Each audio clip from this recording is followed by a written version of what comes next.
మీ సేవకుడిగా వచ్చా నన్ను ఆశీర్వదించి అత్యధిక మెజార్టీతో గెలిపించాలని రాయదుర్గం నియోజకవర్గ వైఎస్ఆర్సీపీ ఎమ్మెల్యే అభ్యర్థి మెట్టు గోవిందరెడ్డి సతీమణి మెట్టు యశోదమ్మ ప్రజలను అభ్యర్థించారు. బొమ్మనహాల్ గోవిందవాడ గ్రామంలో వైఎస్ఆర్సీపీ పార్టీ శ్రేణులతో కలిసి ఎన్నికల ప్రచారాన్ని మెట్టు యశోదమ్మ నిర్వహించారు. గ్రామంలో సాగిన ఎన్నికల ప్రచారం బాగా ప్రజలు ఆమెకు బ్రహ్మరథం పట్టారు. ఆప్యాయంగా పలకరిస్తూ ప్రభుత్వం నుంచి ఆదరించిన సంక్షేమ లబ్ధిని వివరించారు. రానున్న ఎన్నికల్లో ప్యాన్ గుర్తుకు ఓటు వేసి మరోసారి జగనన్నను ముఖ్యమంత్రిని చేసుకుందామని కోరారు.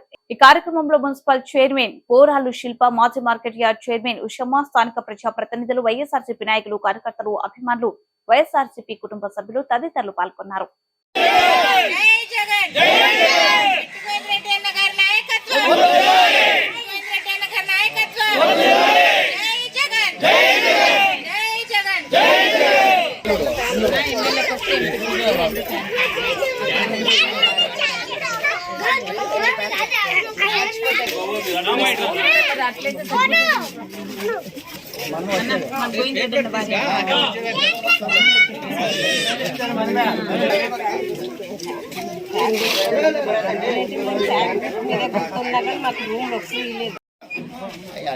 ಮಳೆ ಮಾಡ ಹೇಳಕ್ ಬರಕಲ್ಲ ಯಾವ್ದು ಮುಗಿದ್ಬಿಟ್ರೆ ತಿರ್ಗಾ ನಾಳೆ